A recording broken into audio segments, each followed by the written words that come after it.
Okay, so yeah, I'll tell you a little bit about the software package that I work on. And then I'll tell you briefly about what Unitary Foundation is and what we do and you know, the project that we work on. Okay, so who am I? Oh. Okay. My name is Nate. I live in the U.S. I live in Seattle, Washington, and I work for the Unitary Foundation. My title is technically member of technical staff.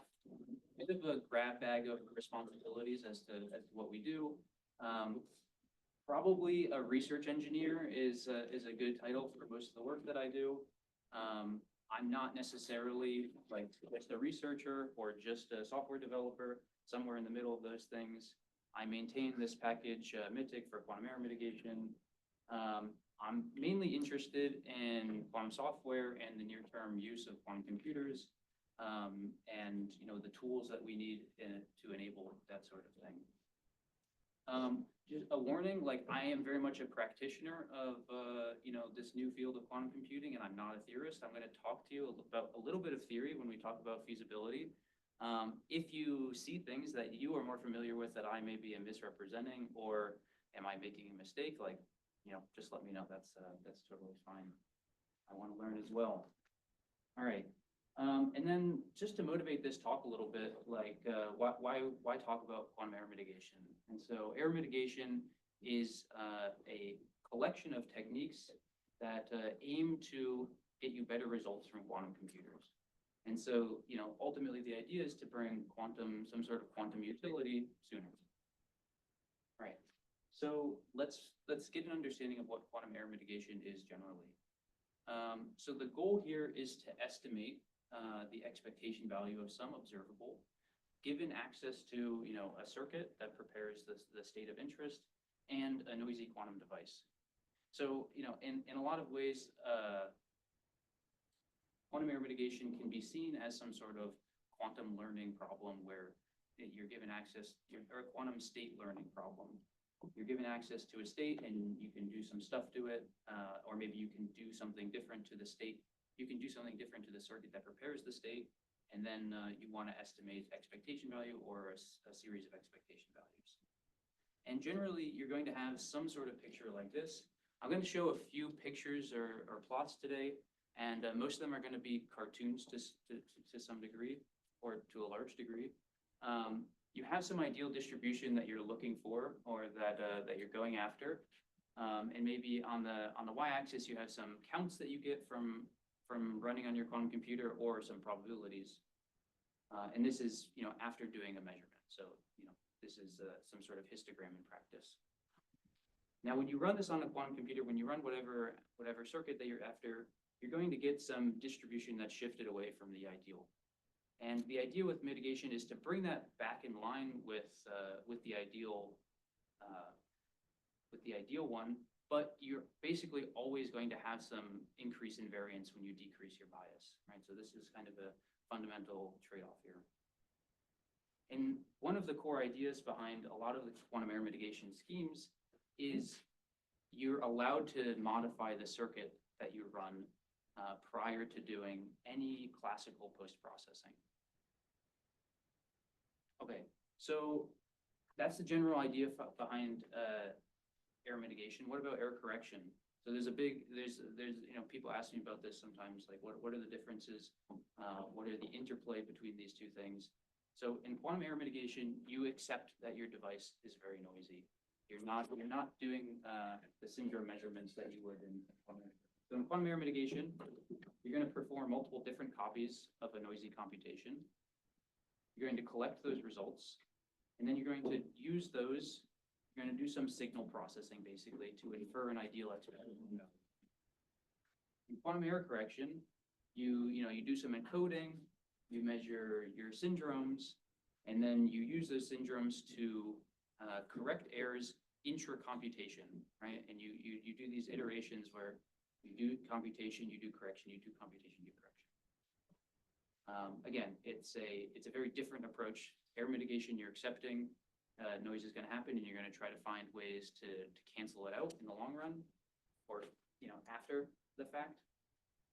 And generally, this is, again, another good cartoon to have in mind here. So on the x-axis, we have some quantum circuit complexity or, some measure of that. And then on the y-axis, we have something like runtime. So the classical runtime is, going to be very exponential for doing, naive simulation of quantum circuits. Quantum error mitigation, I'll talk more about the sampling overhead that's required for doing quantum error mitigation, but it's generally also seen as an exponential, but maybe a slower growing exponential. And then error correction is maybe not necessarily a line, but it's in the long run, when we have high circuit complexity, it is, clearly the thing that we will be using to run quantum circuits. And so the question that, we'd kind of like to understand is like, well, first of all, is there a region with which quantum error mitigation makes sense to use?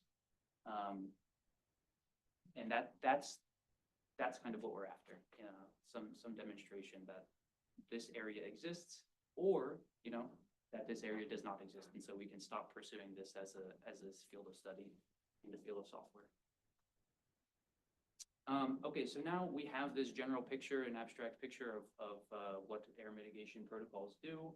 I would like to ground us with just two techniques of the kind of the most common things that people are applying on quantum hardware today. So zero noise extrapolation, the key idea here is to scale noise up and use that to extrapolate back to a zero noise limit. And so this was first proposed along with the next technique in a paper by IBM in, I want to say, 2018. And there's been lots of iterations on this technique, but the basic idea here is all the same. And the first question is, okay, how do we actually scale noise up? And the key equation here is to, the von Neumann equation modified to add a Lindbladian, and this is basically to model noise, to model noise on your quantum system. And you're going to add this parameter lambda, which is a non-physical parameter, but it allows you to basically interpolate between, lambda equals 0 is going to be your ideal dynamics, the stuff you're after, and lambda equals 1 is, what you're going to run on your quantum computer, and lambda greater than 1 is noisier stuff. And so the question is then, how do we access, we can't access lambda less than 1, because if we could do that, we would just do that. How do we access lambda greater than 1? And we'll get to that in just a second, but the protocol here is we're going to we're going to take a circuit, we're going to modify it so that we get some, parameterization of the noise. And then you can measure these values, measure expectation values of these modified circuits, and return the extrapolated value. So generally this, is nothing complicated. It's, you can do any sort of extrapolation you want depending on some information you may have about your noise model. Maybe you expect the expectation value of interest to die off exponentially. Maybe it's more of a linear thing if you're probing relatively short small values of lambda.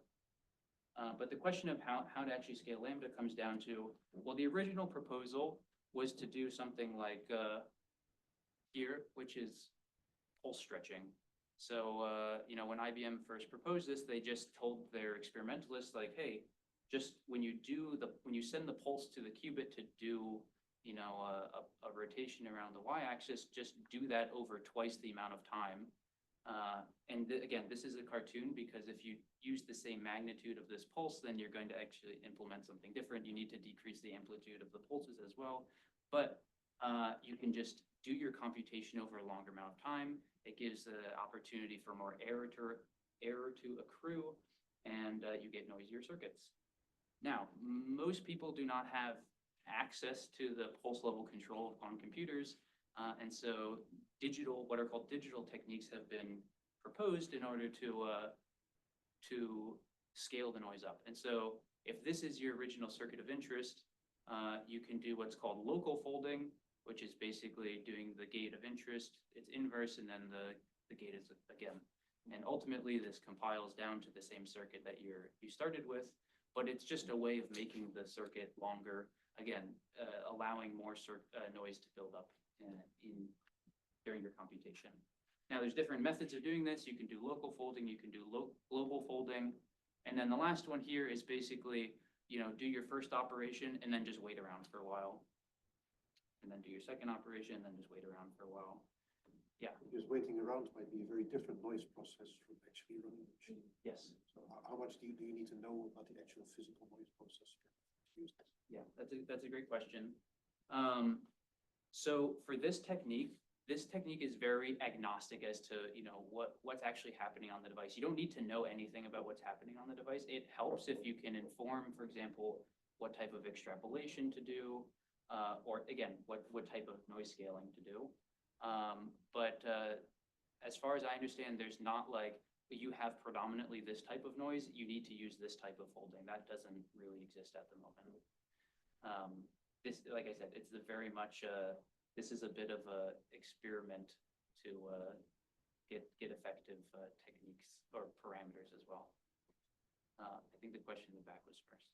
I guess maybe the other way around is true, that like if you know something about your noise model, then certain types of folding are probably not acceptable, in the sense that if you know that your dominant noise source is qubit gates, then the idling approach doesn't really.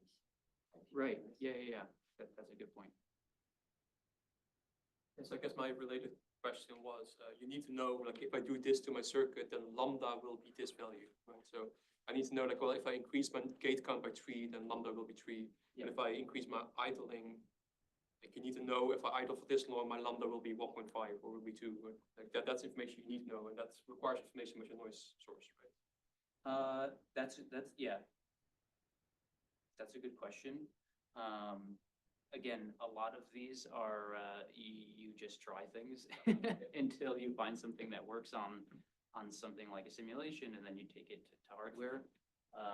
For this technique in particular, there is not a whole lot of theory behind it. And then in the next technique, there is a little bit, you can get some more guarantees about what you're doing.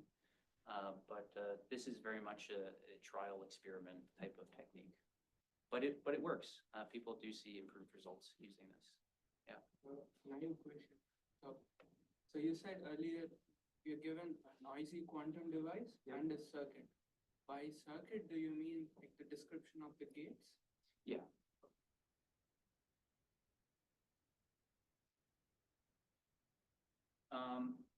So just to wrap up on this technique, this is a technique that doesn't require you to know anything about your noise, as in it doesn't take as input, the algorithm doesn't take as input some details about your noise model in order to do the protocol itself. On the other hand, probabilistic error cancellation is a technique that requires you to know quite a lot about what's happening on your device in order to inform the protocol. And so the key idea here is to use the noisy operations that your device can do to build up ideal operations, and then you can do some sampling, which allows for cancellation of the effect of the errors on your computation. And so a schematic to kind of have in our head is something like this. Again, if this is our circuit of interest, you're going to represent each one of these gates as some sort of linear combination of things that you know your computer can do. So often mathematically, this is written as this. And what this means is, let's say when I tell the computer to do a rotation around the z-axis, maybe I do a rotation around the z-axis plus a little bit of an x gate by accident. And if you can characterize what is actually happening every time you do, you tell the computer to do a gate, you can build up these representations. You can build up these representations of the entire circuit. And then what you do, you characterize first. That's a big first step, which you have to do, which is computationally quite expensive. You can do things like, tomography. You build up these representations, which is the equation. And then when you actually go to run a circuit, obviously we can't run this, right? You have to choose a particular gate here, whether this is the yellow, blue, or red one, and you sample that according to the size, the absolute value of this coefficient. So these all eyes, they are supposed to be unitary, or they are somehow? The OIs? Yeah. They, what happens on a quantum computer is mostly unitary, but, Oh, you mean these are like channels?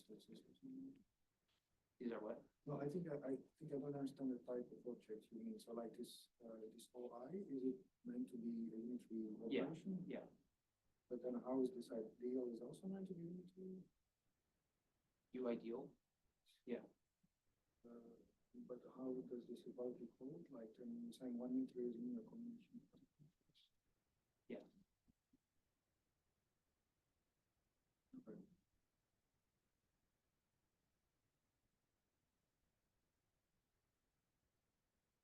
So, yeah, after you've created multiple different variations of a circuit, you can execute as many as you'd like. Generally, this will require running quite a few different types of circuits. And by different types, I mean different variations of the original input circuit. And then there's this complicated expression for the estimator for the expectation value of interest. And so what are these values? Okay, so the expectation value of the ith run of the circuit, this is something like the sign, the overall sign of the sampled circuit of interest. So each one of these is either positive or negative, and this is the product of the signs. Gamma is some factor about the overall what is this? The overall factor of the negativity of all of your representations, and then M is the total number of circuits that you've run. And one of the really nice things about this technique is that it's proven to be an unbiased estimator of the expectation value of interest, given you take enough samples. Yeah. So if the sum of the absolute values of the AIs, it will typically not be one, but much bigger than one, right? So then you're losing a large constant factor, like the expectation that you do will be proportional to U ideal, but divided by a large constant factor, and you get this for every gate. So are you saying Not that terribly. in this expression that Like think of, so let's say that the sum of the AIs is 2, right? The sum of the absolute values of the AIs is 2. Now you can sample proportionally according to the AIs. Yeah. So that means your probabilities will be the AIs divided by 2. Yeah. And that means that the operation that you're implementing is actually U ideal divided by 2.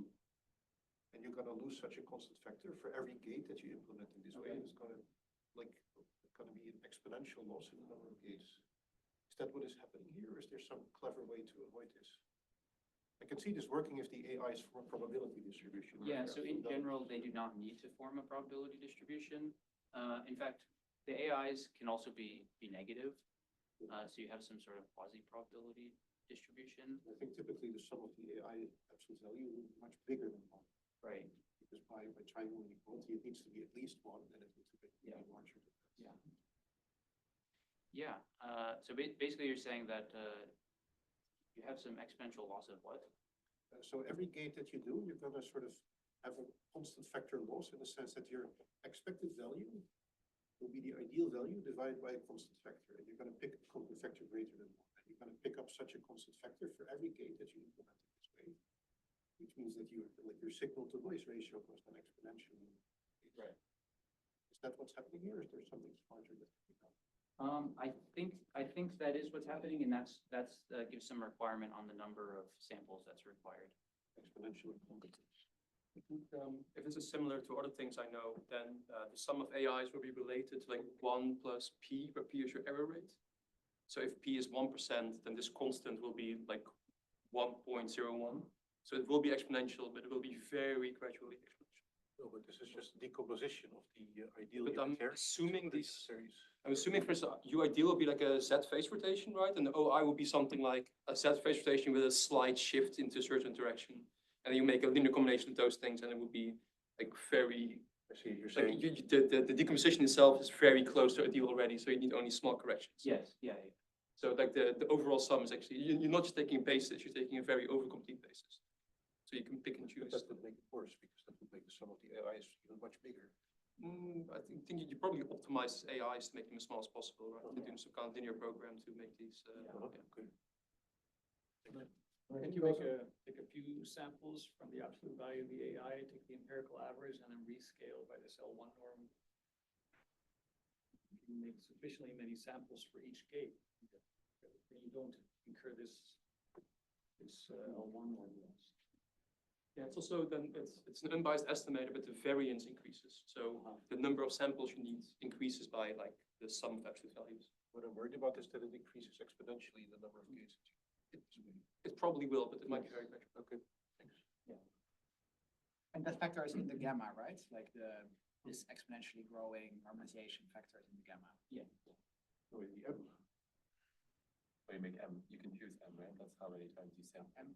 Oh, I see. So you- Okay, you so then make- then you the make gamma M is bigger. exponentially decreasing. Sorry, Yeah, yeah.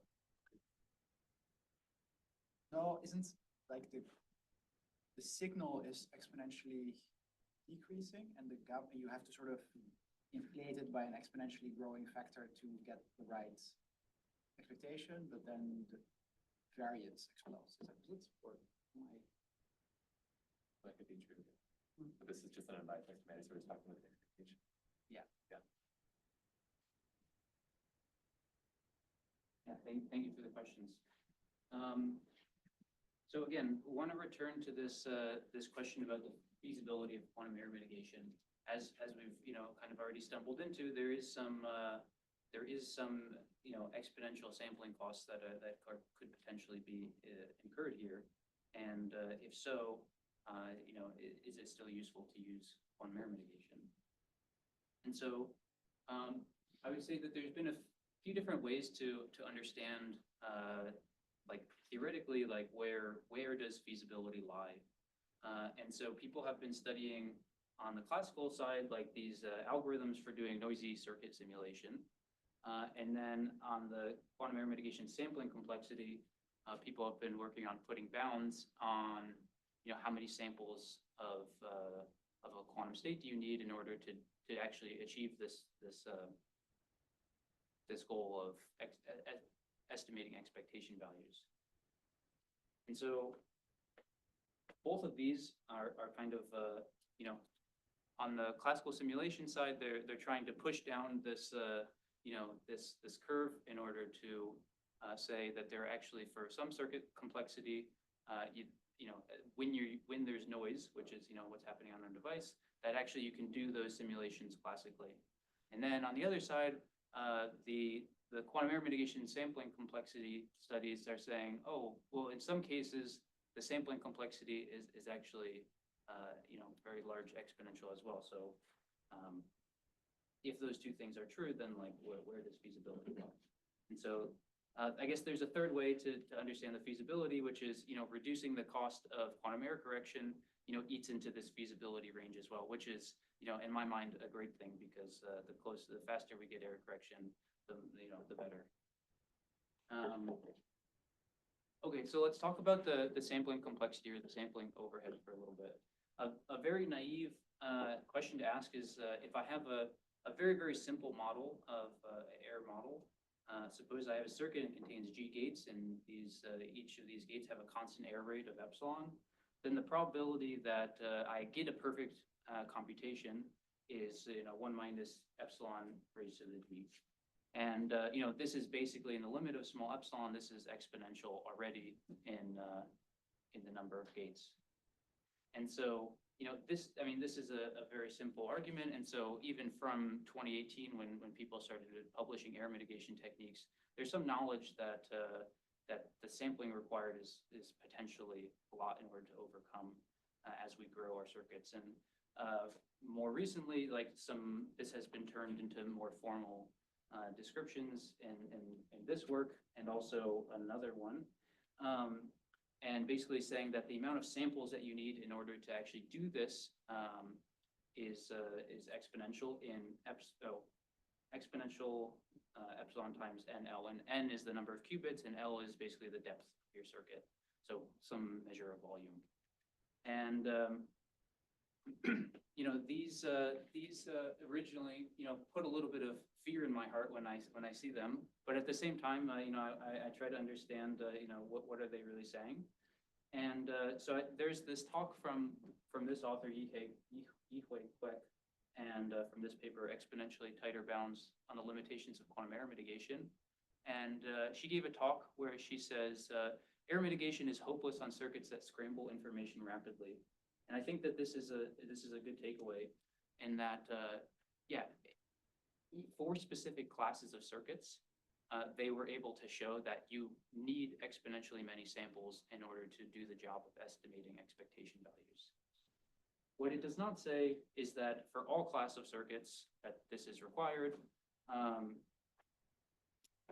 In particular, one thing that you can do is you can say, well, when this, thing that's in the exponential epsilon times NL is roughly a constant, or phrased otherwise, when your circuit is of depth, the inverse error rate, then quantum mitigation is not necessarily prohibitive. Obviously, this eats into the, how far can we scale this? Because there's a paper recently that was published where this is a table from this paper, The Myths of Quantum Computing Before Fault Tolerance. And so what you have here on the left is these are average 2-qubit error rates, and these are feasible circuit sizes given this particular error rate.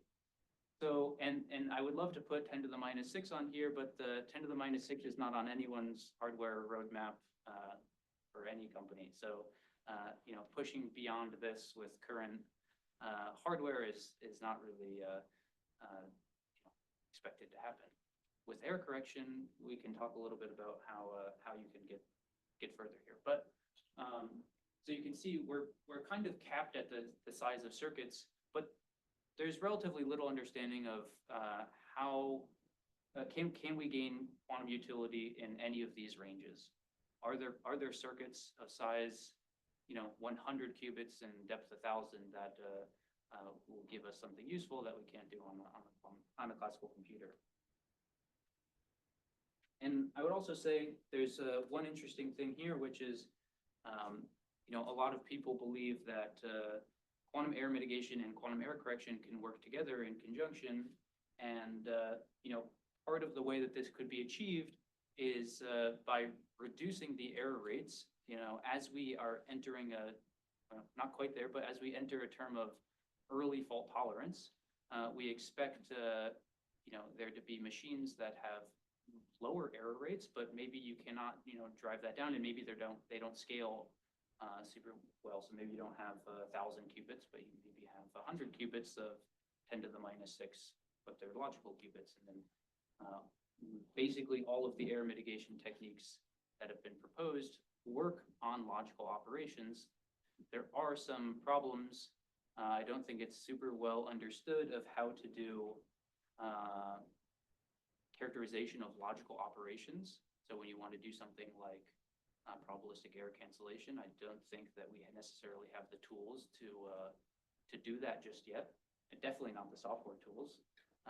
But in theory, you can apply quantum error mitigation on top of error-corrected quantum computation.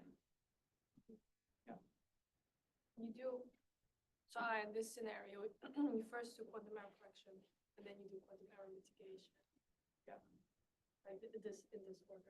Yeah. There are error mitigation techniques that can go the other way as well. Yeah. One of the ones I did not talk about is called dynamical decoupling, and the idea there is basically to, when your qubits are idling, you give them something to do by telling them operations, and they're less likely to error, they're less likely to fall apart when they're doing something rather than just sitting there. And so that's a technique that can work in conjunction with, that can be applied while doing error correction as well. Yeah, I was just wondering how it sort of plays into then theoretical assumptions like the error model that you use in error correction and threshold computation, or like showing that there's a threshold. But I think if you do error mitigation afterwards, probably doesn't matter. Yeah, I think so. The error model post error correction is very different than the error model that we're running with on quantum devices today. And that is actually a really good question. I don't know, how given the error models that are output from error correction, how does error mitigation perform on that? And I don't think we know. Yeah. It seems that NL equals whatever epsilon is sort of the best achievable here, but if you look at your column, then the feasible circuit size is like factor 10 more optimistic, and that's. And a factor of 10. Like, I mean, right, if you like the 1 over epsilons are 1,000, 10,000, 100,000. If you multiply out the right column, it's like a factor 10 bigger. So just that wishful thinking, or is there something else, like some extra thing that will help you? No, that's a good call out. Yeah, I mean, it probably is a bit of wishful thinking, but as long as it's within constant factor, it's fine, right? For these small things like factors of 10, It's make it constant. different. Yeah, so you're saying we should reduce these by factor. I mean, I think in contexts like this, you're not really allowed to use a big O because it would hide all sorts of Yeah. stuff. And so like I said, this, not to, you know, say I don't deserve any of the blame here, but, this comes from a paper, and the paper is very, you know, focused on, you know, generating some amount of hype for, you know, continued NISC stuff. And I recognize that, so. But it's possible that they get a factor of 10 benefit from some other source that is not on this slide. Could imagine that this is legit here. Yeah. Isn't the rationale maybe something like, I mean, you can go deeper, but it's just that the sample overhead increases exponentially. And I think maybe they say, I think I actually saw this paper, and I think their rationale is that, well, if you have this factor 10, then you have a sample overhead, which is order 10 to the 5, and that's maybe the number of shots you're willing to run. I see. So we're talking about feasible circuit size that need to be run many times, but Yeah. the many is still kind of acceptable. Yeah. Okay, that's a good call, thank you. Okay, so then to shift over, we talked about the sample complexity a little bit, just to talk about the classical noisy simulation algorithms that have come out over the past mostly 2 years, but dating a little bit further back. So one of the statements, again, this is another paper that when I read the abstract, it's a bit worrying. It says, you know, any quantum circuit for which error mitigation is efficient on most input states is also classically simulable on most input states. And one thing that's kind of hiding here is that when they say quantum error mitigation is efficient, they're generally talking about efficient in the number of qubits. And, you know, just as we talked about on the last slide, we're generally, you know, we understand that in the number of qubits, quantum error mitigation is not efficient in the long term. There may be some subclass of circuits for which it is efficient, but you know, as some of these papers have shown, the simulability of things that are less impacted by noise is generally tractable on a classical computer.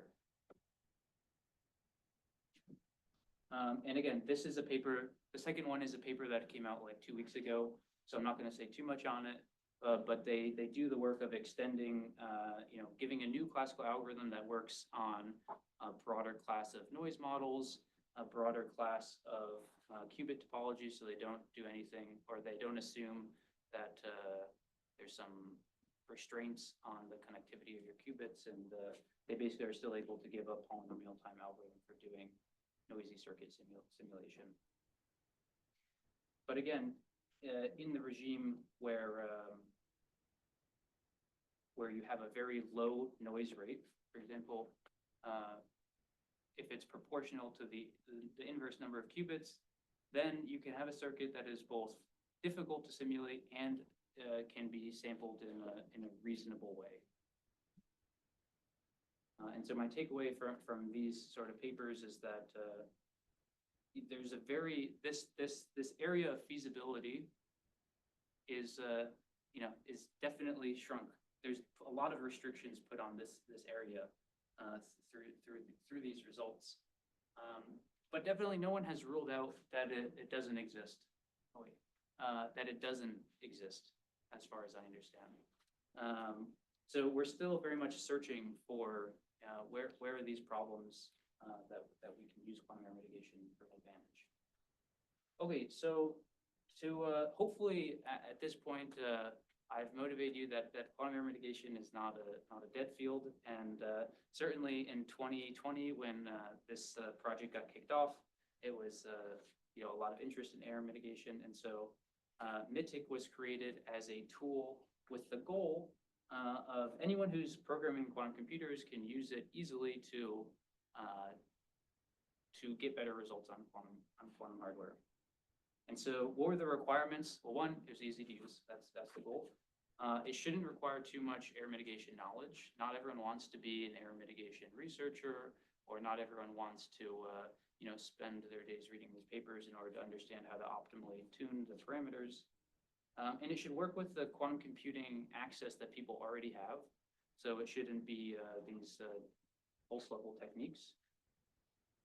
And very painfully, it should work across SDKs. This is like a big bane of my existence working on quantum software. Every company has its own SDK, and trying to support someone who's written their code in Qiskit or Cirq or PyQuil or TCAT or now TCAT2 is just a huge pain. So generally, this is architected as this diagram. So a user writes their quantum program, and before error mitigation, they just send it to the hardware or simulator or whatever backend that they're using, and then they get results. Error mitigation slots nicely in between there, where you pass your quantum program to some error mitigation package, in this case MITIC. It'll generate intermediary circuits. So in zero noise extrapolation, we saw that we were folding circuits in order to amplify the noise. In probabilistic error amplification, you sample according to some distribution, and then you run all of those circuits on the hardware. You collect those results, and then you use extrapolation or the formula that I had shown before in order to calculate an expectation value, and you return that to the user. So like I said, it's supposed to be easy to use. This is just a code snippet of transforming a process without error mitigation to one with error mitigation using MITIC. It's a bit small on this slide, but the thing of interest here is that previously what you would do to calculate an expectation value is you just call this function execute, which this is not included in the snippet because it's generally, we don't care about what happens in the function that's called execute. That's the function that you write that tells Python how to actually run the circuit. That's whether you're running on a simulator, whether you're running on hardware, whether you're returning 0, I don't care. But instead of just running that, you would pass both the circuit and the execute function, execute with ZNE or execute with PEC or any of the other techniques that we have. And you can see, this is an extremely simple example of 100 X gates on 1 qubit, but you get some improvement. We have lots of documentation, which I'll just give a brief showcase of. Most important is, this is our user guide. These are all of the techniques that we offer. So we talked about ZNE and PEC. There's also Clifford data regression, dynamical decoupling. This is a new technique, layer-wise Richardson extrapolation, which is a generalization of ZNE that allows you to fold specific layers of circuits rather than the entire circuit itself. It's basically a multivariate version of ZNE. There's readout error mitigation to better control the errors that occur when you do readout. Quantum subspace expansion, polytwirling is a technique that tailors noise rather than mitigates noise and makes it easier to apply other techniques. We have some form of classical shadows and shadow tomography, but it's a little bit in the works at the moment. And then we have tons of examples. So if you find yourself in a place where you're trying to run on quantum hardware and you want to use one of these techniques, this is a good place to draw some inspiration from and to learn some stuff about error mitigation.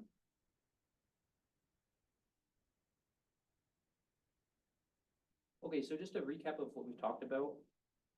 As far as the feasibility of quantum error mitigation goes, there's no outright refutation that this region of feasibility exists, but there's been quite a lot of restrictions put on where we can go searching for feasibility.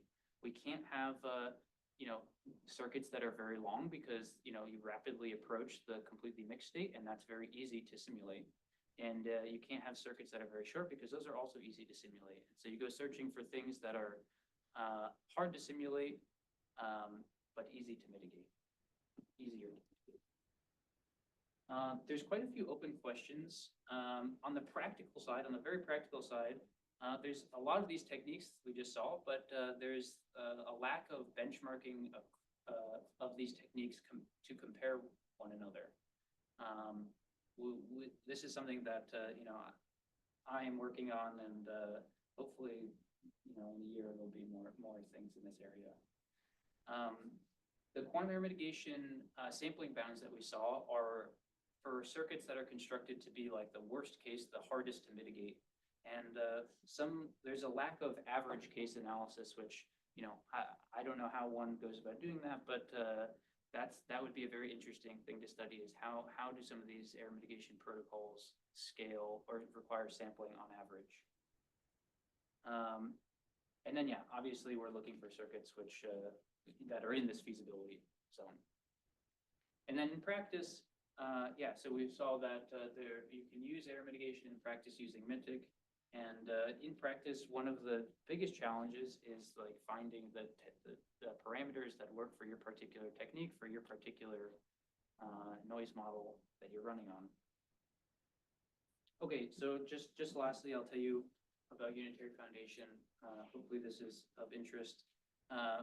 It's a bit of a unique organization. We're a nonprofit based in the US, and the mission of the nonprofit is to help quantum, get people involved in quantum computing and help make quantum computing benefit the most amount of people possible. And so we have a few different things that we do to further this goal. On the software side, you saw MITIC. We also have this, and I mean, these correspond. The software MITIC goes with quantum error mitigation, metric goes with benchmarking. And we have a project UCC, which is reminiscent of the GCC, which is the GNU compiler collection, which is a classical compiler infrastructure for doing compilation of classical programs.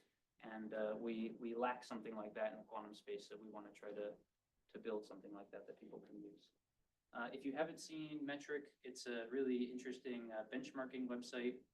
So you can see, like, how has quantum volume experiments changed over time? And what are the maximum quantum volumes that people have achieved on hardware? What are the 2 qubit gate fidelities that have been published? And so it's plots like these. There's lots of really interesting stuff to explore on here. I would encourage you to come check it out just to see, what is state of the art and what's happening in the field. 2 qubit gate fidelity went down over time? I guess infidelity. Oh, infinite. Yeah. Oh, okay. That would be good. And then kind of underlying all of this work is an ecosystem side of things. So we run a microgrant program, which is now $4,000, no strings attached. It's aimed at people who are explorers in quantum, kind of exploring new ideas, building new software. It's all open source. We have funded some community-oriented projects, some education-oriented projects. Generally, it's a 3 to 6 month duration. If you have an idea, I would encourage you to apply. It's a relatively short application. Actually, one of the first grants that was given out by, then Unitary Fund, was to one of John's project called Physics. And it now, I probably has over 100,000 downloads and 400 stars on GitHub. So, hopefully that was beneficial. There's lots of projects that we fund that are experiments, and so some experiments fail, and that's totally fine. That's part of the intention, is to explore ideas. We need new ideas in quantum software. And so, yeah, if you have anything that you're working on, I would encourage you to, maybe ask me about it after, but it could be a good opportunity to get some feedback on stuff and help grow your project if that's the goal. We have a Discord to organize people who are involved in quantum software and just get interested on stuff. We run a yearly hackathon where people can contribute to open source quantum software projects and get paid for it.